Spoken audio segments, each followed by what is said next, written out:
ओम शांति। अजय मिले तारीख है 12/4/2026। अव्यक्त बाबदारा जो रिवाइज को 30/11/2009। बाप व सर्व के प्रिय ठहण जे लाइ संतुष्ट मणी ठही हर परिस्थिति जे प्रभाव सां मुक्त रहो। अॼु चारों ओर जे संतुष्ट आत्माउनि खे बाप दादा ॾिसनि था। संतुष्ट मणी चारों ओर पंहिंजी मणी जी चमक फैलाइनि थियूं। सभिनि खां वॾे ते वॾी स्थिति आहे ही संतुष्टता।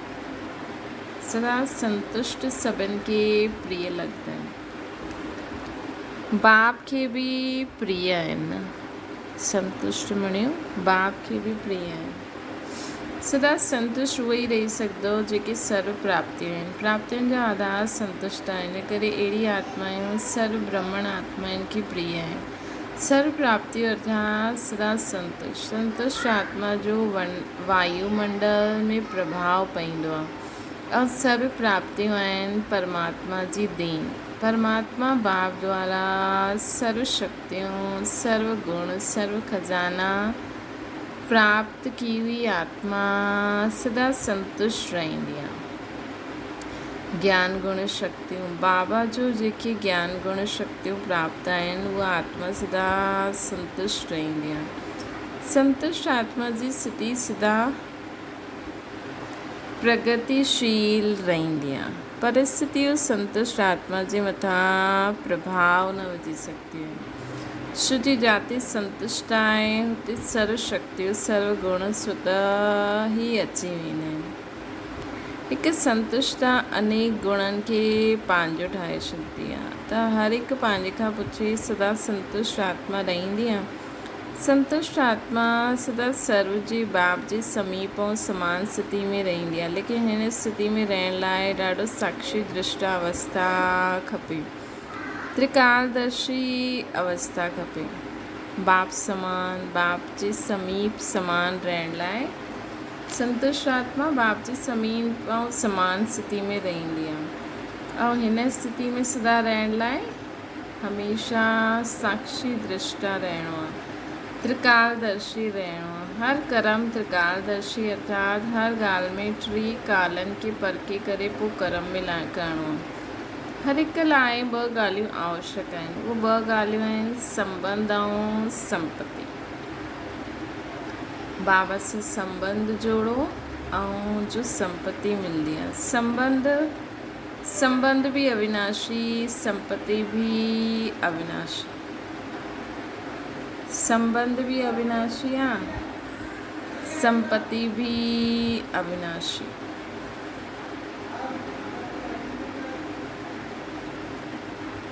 बाबा चवनि था संबंध भी अविनाशी बाबा सां जोड़ो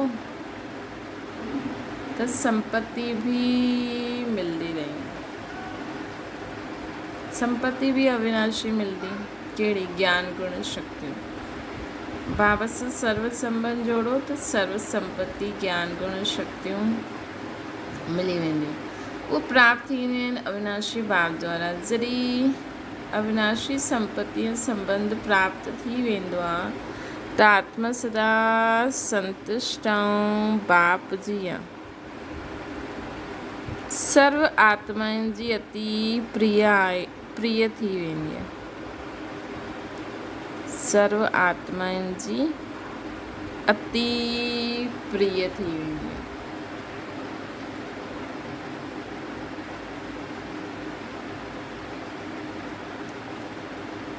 जॾहिं अविनाशी संपत्ति ऐं संबंध प्राप्त थी वेंदो आहे त आत्मा सदा संतुष्ट ऐं बाप जी थी वेंदी आहे। सर्व आत्माउनि जी अति प्रिय थी वेंदी आहे। कोई बि परिस्थिति माया जे रूप में ईंदी त घबराईंदा न। ईअं महसूसु कंदा जीअं ॿेर जे परदे ते मिकी माउस जो खेल थो हले। परेशान न थींदा। मिकी माउस जो खेल ॾिसी मनोरंजन कंदा आहिनि। माया जे भिन्न भिन्न रूप भिन्न भिन्न मिकी माउस जे रूप में अनुभव कंदा। माया जे भिन्न भिन्न रूप भिन्न भिन्न मिकी माउस जे रूप में अनुभव कंदा।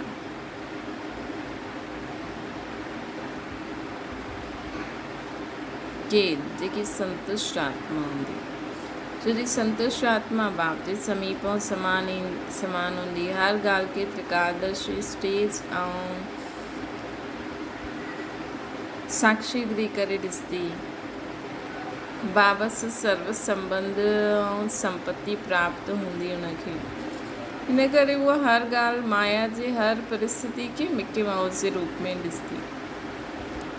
बाप दादा ॾिसंदा आहिनि निर्भय एकाग्र बुद्धि ठही विजयी आत्मा कोई बि परिस्थिति में डगमग न थींदी आहे।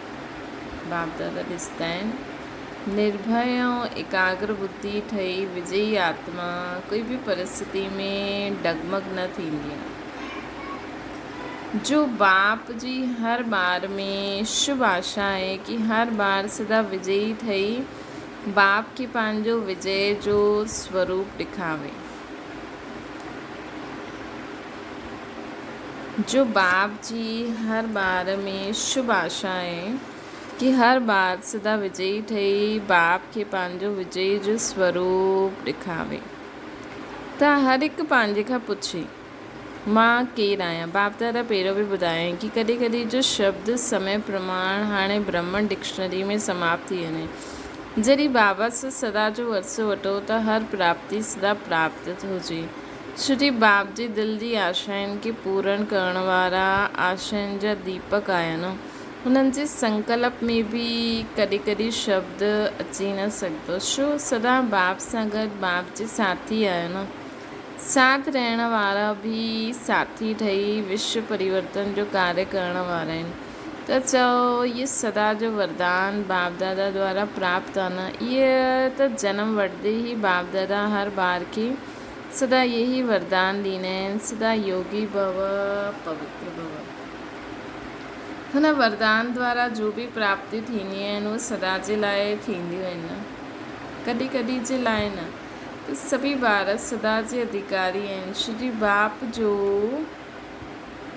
हर बार में चाहे लास्ट बार आहे लेकिन बाप खे हर बार सां दिलि जो प्यार आहे। श्री जो वॾा वॾा माण्हू आहिनि पंहिंजे खे समझदार सम्झंदा आहिनि, उहे बि बाप खे पहचाने न सघिया, लेकिन बाप दादा जो जेको लास्ट बार आहे उन बाप खे पहचानियो आहे। दिलि सां चईंदा आहिनि मुंहिंजो बाबा।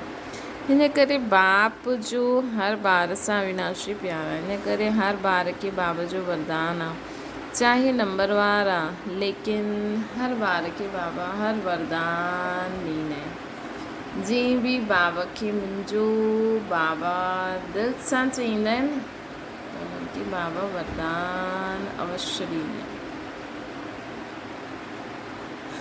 हिन करे बाबा हर बार खे ॾींदा आहिनि, चाहे उन्हनि जी ग्रहण शक्ति नंबरवार हुजे, लेकिन बाप दादा रोज़ हिकु ही समय हिकु ही वरदान सभी ॿारनि खे इकट्ठो ॾींदा आहिनि। बाप दादा जो हर बार नंबरवार भले आहे, लेकिन मुंहिंजो बाबा चयो त रोज़ वरदान जे अधिकारी ठही आहे। रोज़ सोचो हाणे बि बाबा चईंदा न बस मुंहिंजे साम्हूं कोई न आहे, लेकिन बाबा सभिनि खे मर्ज कंदा आहिनि।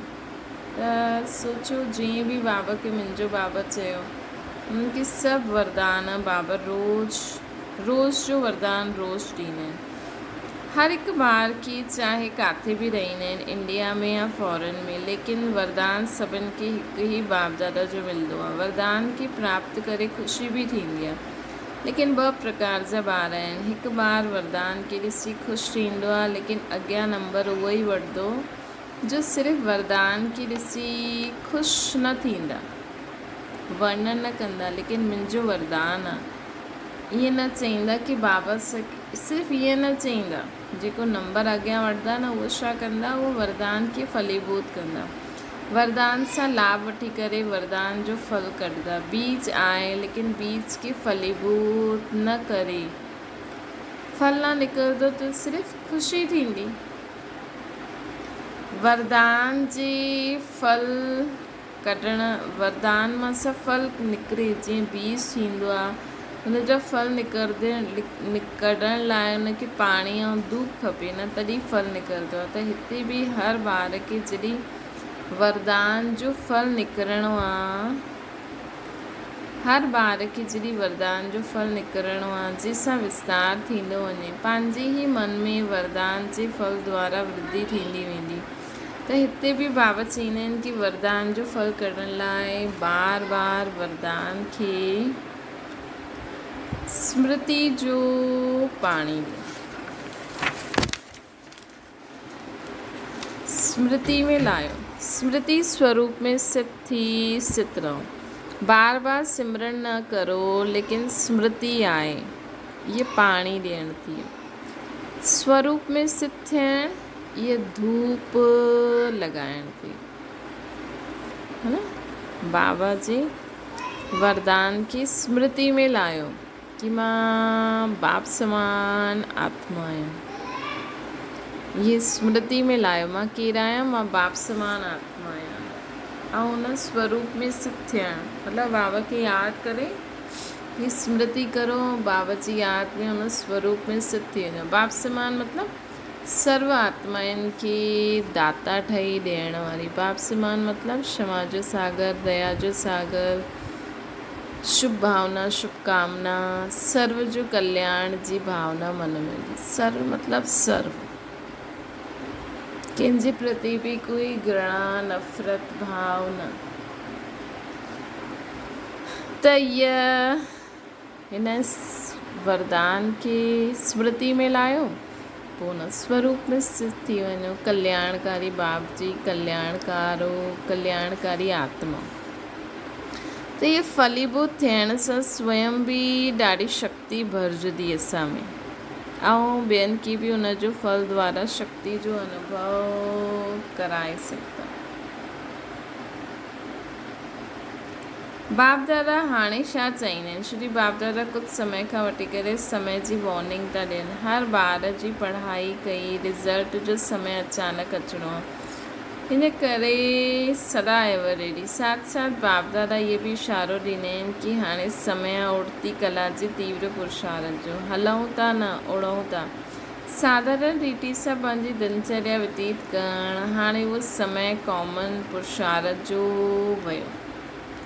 हिन करे बाप दादा इशारो ॾींदा आहिनि कि हर सेकेंड हर संकल्प चेक करो, मानो पंहिंजो तीव्र पुरुषार्थ न करे 1 घंटो साधारण पुरुषार्थ में रहियो, ऐं 1 घंटे में ही अचानक अगरि फाइनल पेपर जो टाइम अची वियो त अंत मते सुगति। मतिलबु हर समय अटेंशन हुजे। उहो 1 घंटे जो साधारण पुरुषार्थ नुक़सान करे ॾींदो न।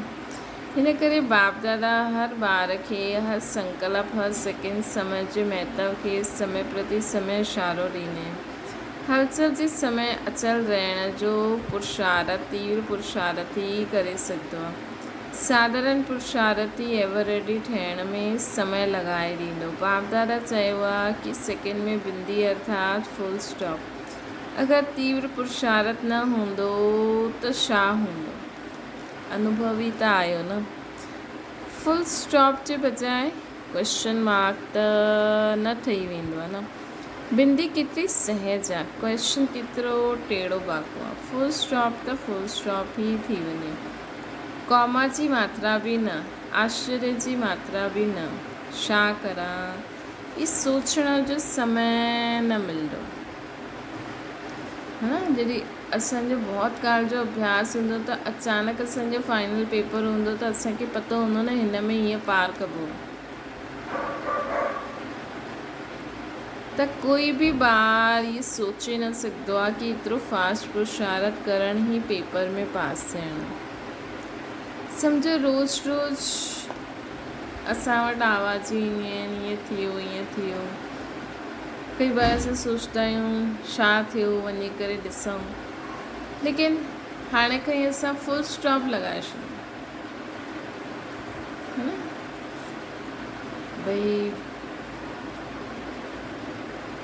अगरि तव्हांजी ज़िम्मेवारी आहे त अलॻि ॻाल्हि आहे, लेकिन ज़िम्मेवारी बि बाबा त चवंदा आहिनि न कि हुन खे हिकु बार सम्झाए छॾो, करे छॾो, पोइ मञनि न मञनि हुननि जी मर्ज़ी, छॾिणो त तव्हांखे पवंदो ई न, अॼु न त कल्ह। हुननि खे सम्झाए छॾियो, पोइ बाबा जी यादि में पंहिंजो कर्म कंदा रहो। बार बार उहो ॻाल्हियूं न अचनि, इहे हीअं था करनि, न सभु ठीकु थी वेंदो बसि। अगरि असांजो बहुत ॻाल्हि जो अभ्यास हूंदो न, कुझु बि थींदो रहे, आवाज़ूं ईंदी रहनि, ईअं सिर्फ़ु बिंदी, त अंत में असां पास थी सघंदासीं। न त अंत में त ॾाढी सारियूं रड़ियूं ईंदियूं, ॾाढा सारा दृश्य नज़र ईंदा। बस में असां दृश्यनि खे ॾिसंदा रहंदासीं, रड़ियुनि खे ॿुधंदा रहंदासीं, त कीअं पास थींदासीं। बाप दादा ॾिसंदा आहिनि हाणे बि कारणे अकारणे छो छा कीअं हीअं ईअं कोई ॿार जे रोज़ जी चाट में ॾेखारे में ॾींदो आहे। ॾाढनि जे चाट में बाप दादा ॾिठो आहे कि वेस्ट थॉट्स जी लहर समय वठी वठंदी आहे। वेस्ट जी रफ़्तार अहिड़ी तीव्र हूंदी आहे जो साधारण संकल्प जो 1 घंटो, फास्ट संकल्प जो 1 मिंट। हिन करे अॼु इहे ॾिसूं पिया कि सभिनि जी प्रिय बाप दादा जी प्रिय संतुष्ट आत्मायूं केरु केरु आहिनि। बाप दादा संतुष्ट आत्माउनि खे ॾिठे, संतुष्ट आत्माउनि खे ॾिसी तव्हांखे बि ख़ुशी थींदी आहे न, त बाप दादा त बाप आहिनि, त उन्हनि खे केॾी ख़ुशी थींदी हूंदी। संतुष्ट आत्मा जे संकल्प में बि शोर शादी भाषा स्वप्न में बि न ईंदी, छो जी हुन आत्मा खे विशेष 3 ॻाल्हियूं 3 बिंदी यादि रहंदी: आत्मा, परमात्मा ऐं ड्रामा।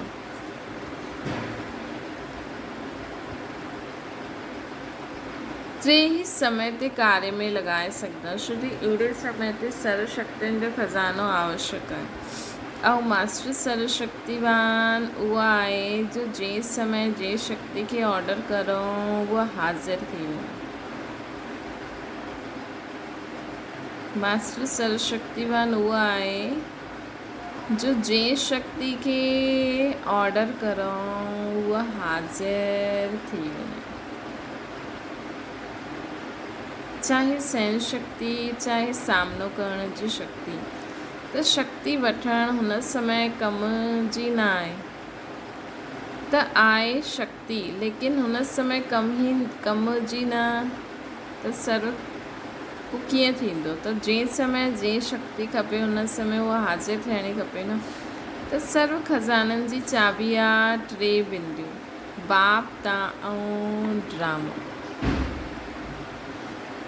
त बाप दादा जो 1 संकल्प आहे, ॿुधायूं करिणो पवंदो, त करण जे लाइ तयारु आहे उहो हथु उठायो, करिणो पवंदो। अच्छा, सभिनि हथु उठायो, मन जो हथु उठायो था या शरीर जो? मन जो हथु पको हूंदो आहे। बाप दादा समय प्रमाण हर हिकु ॿार सां इहे शुभ आशा रखंदा आहिनि कि 15 ॾींहंनि खां पोइ बाप दादा जो मिलणु थींदो आहे। त इहे जो 15 ॾींहं बीतिया उन में विशेष अभ्यास करो। ट्रायल जे लाइ रहणो त सदा आहे, लेकिन 15 ॾींहंनि जी ट्रायल करो। पंहिंजे कनेक्शन वारा सेंटरनि खे बि करायो, चकर लॻाए करे, फ़ोन करे उन्हनि खे यादि दिलायो कि बाप दादा इहा होमवर्क ॾिनो आहे। होमवर्क छा आहे? ईज़ी आहे न। हर हिकु भिन्न सर्कमस्टेंसिस ॻाल्हियुनि खे क्रॉस कंदा ई आहियो, लेकिन 15 ॾींहं हर हिक खे संकल्प वाणी कर्म में कम से कम 80% मार्क्स वठणी आहे। पोइ बाप दादा 20% छुट्टी ॾींदा, मतिलबु मां आत्मा, बाबा ऐं ड्रामा बसि। त बाबा चवनि था मंज़ूर आहे, इहे कमु ॾियूं। अच्छा, 15 ॾींहं माया बि ॿुधनि था, ॻाल्हियूं त ईंदियूं, ॻाल्हियुनि खे न ॾिसणो आहे, माया थियणो, पास थियणो। बाबा चवनि पास थियणु मतिलबु फुल स्टॉप लॻाइणु, इहे यादि रखणो। 15 ॾींहं कोई बि वॾी ॻाल्हि न, लेकिन हर हिकु सचे दिलि साफ़ दिलि सां स्वप्न में बि संकल्प वाणी ऐं कर्म में पास थी करे ॾेखारिजो। सभिनि में फुल स्टॉप थी सघंदा। टीचर्स ॿुधायो 15 ॾींहंनि में कुझु न, लेकिन बाप दादा ट्रायल जे लाइ चवनि था कि संकल्प बि वेस्ट न, युद्ध न थिए। 15 ॾींहंनि जे फुल विजयी। मुश्किल आहे या ईज़ी आहे? ईज़ी आहे, हथु उठायो। ईज़ी आहे त बाप दादा इहे 15 ॾींहंनि जी रिज़ल्ट ॾिसंदा, पोइ अॻियां वधाईंदा। 15 ॾींहं त कोई बि करे सघंदा आहिनि न। मधुबन वारा हथु उठायो। इहे अॻियां मधुबन वारा वेठा आहिनि, ॾाढा सुठा। फॉरनर्स या इंडिया वारा, सभिनि खे करिणो। गांव वारा या वॾा शहर वारा, सभिनि खे 15 ॾींहंनि जो रिकॉर्ड रखिणो। सभिनि खे 15 ॾींहंनि जो रिकॉर्ड रखिणो। छा शो जो क्वेश्चन न उठे? छा शो जो क्वेश्चन न उठे? छा करूं? ॻाल्हि ई अहिड़ी हुई न। 80% वठिणो ई आहे हर ॻाल्हि में, फुल स्टॉप। पोइ बि बाप दादा हल्को करनि था, 20% छॾनि था। छोकी बाप दादा ॾिसंदा आहिनि कि किथे किथे हलंदे हलंदे माया अलबेलोपन आलस्य में लाहे छॾंदा आहिनि। रॉयल आलस्य इहो थियो, ये रॉयल आलस्य है। अलबेलोपन ये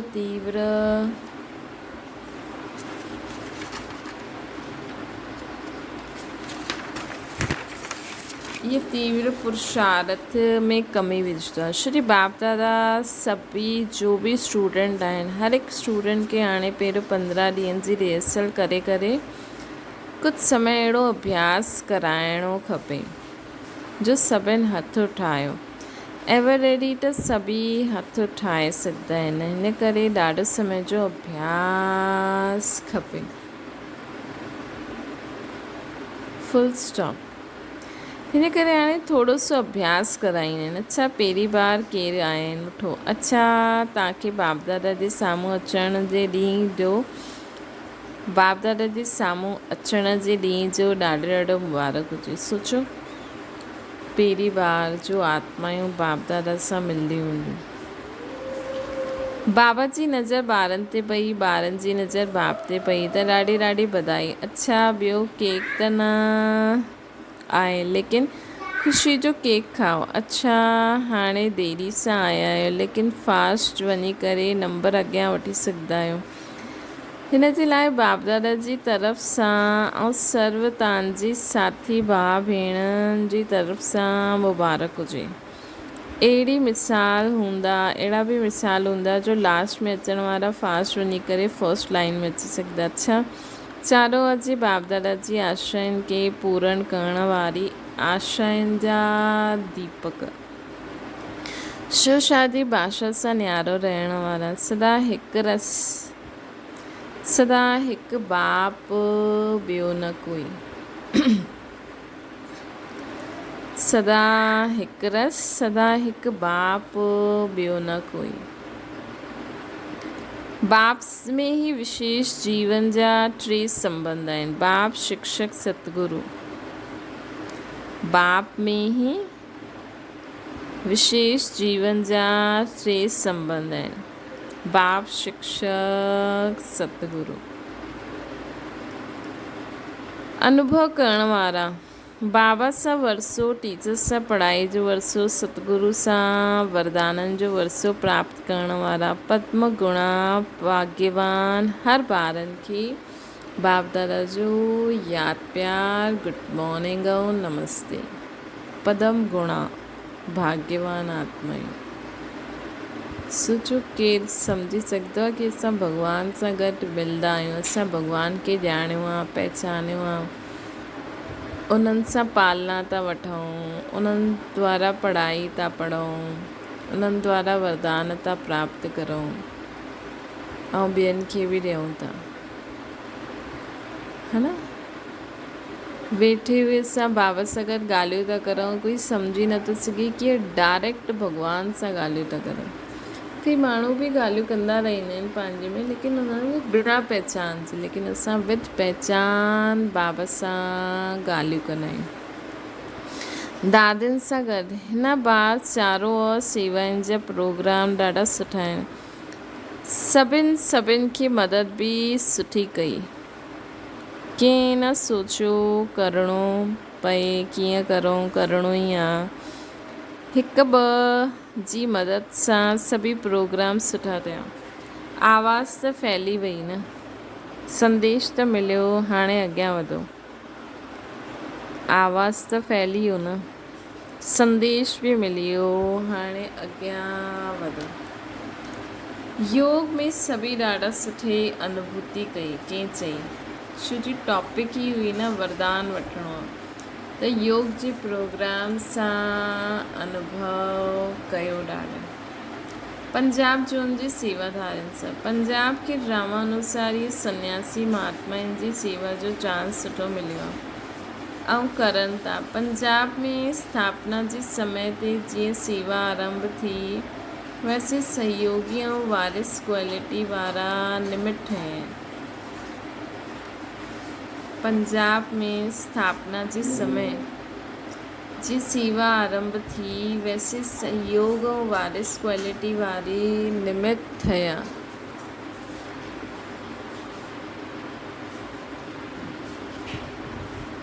जेतिरो ही हंगामे वारो हुया, ओतिरो ही शेर क्वालिटी बि निकितियूं। हाणे पंजाब खे छा करिणो आहे, ये विशेषता त आहे सभु। हाणे पंजाब वारा कोई अहिड़ो शेर तयारु करे नामी गिरामी, जो सभा में माइक ठही पंहिंजो अनुभव सुनावे। अहिड़ी क्वालिटी तयारु करो। माइक वॾो हुजे नंढो न, जीअं गवर्नमेंट जा VIP त अलॻि हूंदा आहिनि, लेकिन महात्माउनि में बि VIP हूंदा आहिनि। अहिड़ो कोई वॾो माइक तयारु करो जो पंहिंजे अनुभव सां ॿियनि खे उमंग उत्साह में लाए। अहिड़ो कोई कढो, तयारु करो, थी सघंदो आहे। छो जी अॼुकल्ह सभी सम्झंदा आहिनि कि साधु संत जी सेवायूं त द्वापर खां शुरू थियूं, लेकिन तव्हां समान अहिड़ा वॾा गुरु ॿियनि खे शिष्यनि खे ठाहे, है न। बाबा चवनि था अहिड़ो कोई कढो, तयारु करो, थी सघंदो। छो जी अॼुकल्ह सभी सम्झंदा आहिनि कि साधु संत जी सेवायूं त द्वापर खां शुरू थी आहिनि, लेकिन तव्हां समान अहिड़ो वॾो गुरु ॿियनि जो शिष्य खे ठाहे, अहिड़ो एग्ज़ाम्पल उन्हनि में न थींदो। मतिलबु जो ॿियनि गुरुअनि खे पंहिंजो शिष्य ठाहे, त असां ब्रह्मा कुमारियूं हुन गुरुअनि खे बाबा जो शिष्य ठाहियूं, है न। त अहिड़ो एग्ज़ाम्पल उन्हनि में न हूंदो आहे। बाप दादा पंहिंजे सां ई होशियारु ॿारनि खे तयारु कयो न, जो पब्लिक में ईंदा आहिनि। हिन करे पंजाब कोई नवीनता कढो जो वॾो धर्म महात्माउनि में ई वॾो कोई संत सन्यासी बाबा जो ज्ञान ॿुधाइण लॻी वञे, मतिलबु हिन पंथ में अची, हिन बाबा जी ज्ञान में अची वञे ऐं बाबा जो ज्ञान ॿुधावे। VIP त सभु तरफ़ सां ईंदा आहिनि, लेकिन तव्हां अहिड़ो लायो जो सभी ॿुधी करे जगनि, संदेश मिली वञे। हाणे ईअं न सोचो असां अहिड़ो भाषण करूं त सभु जगी वञनि। जगदो कीअं, नॉन पीकेस बाबा जो ज्ञान ॾेई करे दुनिया वारे VIPs द्वारा दुनिया जगदी, है न। उहो बाबा जो ॿार ठही करे, बाबा जो परिचय वठी करे उहो चए कि हा भई हिते त भॻवानु आयो आहे, त माण्हू ईंदा तव्हां वटि, बाबा वठी ईंदा। थी सघंदो आहे, ॾिसंदासीं, थोरो सो समय त लॻंदो, लेकिन अहिड़ो कोई तयारु करे ॾेखारियो। बाक़ी वृद्धि त चारों ओर थिए थी ऐं थियणी आहे, है न। हाणे त बाबा वटि एॾा सारा फ़रिश्ता बि अची विया आहिनि, त त वृद्धि त हुन तेज़ी सां थिए बि थी ऐं थियणी आहे। अच्छा, ओम शांति।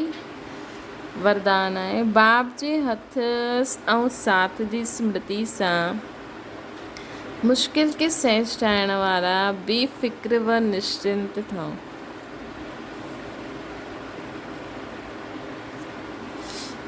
जीअं कीअं वॾे जे हथ में हथु हूंदो आहे त स्थिति बेफ़िक्र ऐं निश्चिंत रहंदी आहे, ईअं हर कर्म में इहो ई सम्झणो खपे कि बाप दादा मुंहिंजे साथ बि आहिनि ऐं असांजे हिन अलौकिक जीवन जो हथ उन्हनि जे हथ में आहे, अर्थात जीवन उन्हनि जे हवाले आहे, त ज़िम्मेवारी बि उन्हनि जी थी वेंदी आहे न।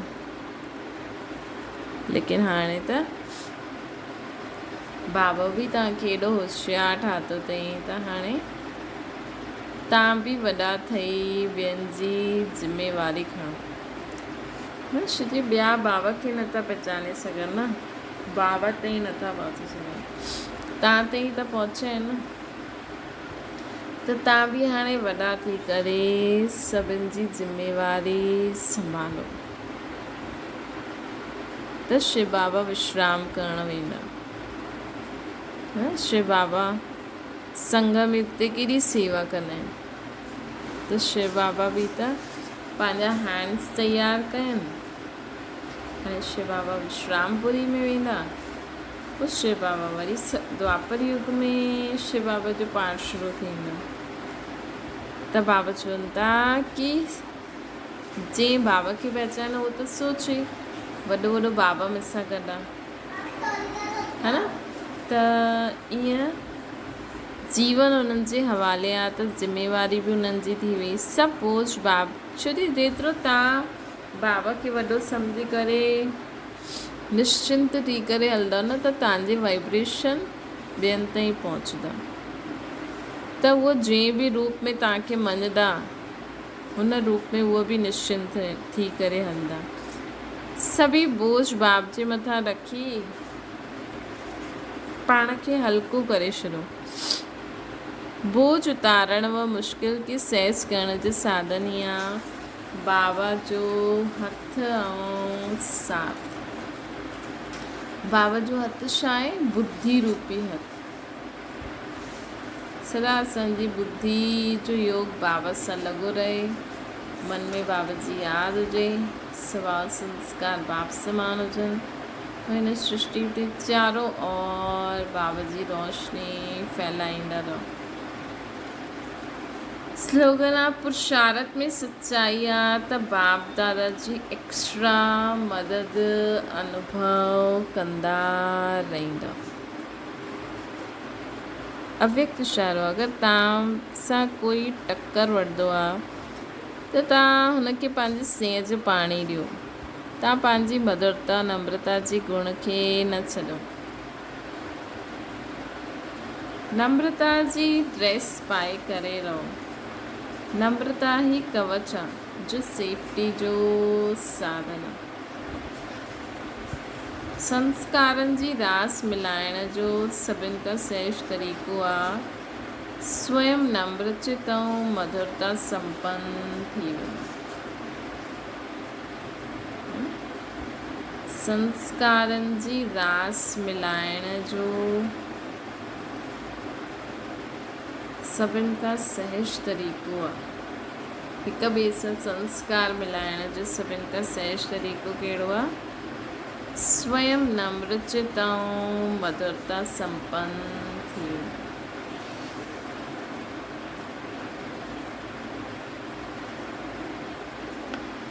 स्वयं सदा नम्रचित रहो ऐं मधुरता संपन्न थी वञो,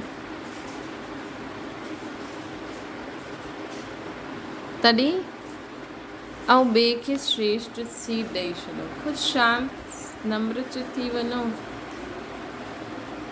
ठीकु आहे भई,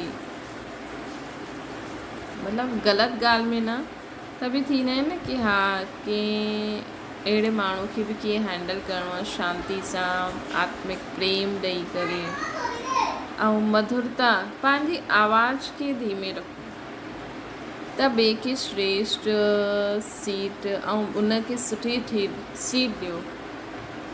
भले ग़लति बि आहे न, हुन समय उनखे सम्झाईंदा त उहो मञंदो न। थोरो सो हुन सां शांति सां प्रेम सां ॻाल्हायो, हा करो, पोइ पाणे ई सम्झी वेंदो।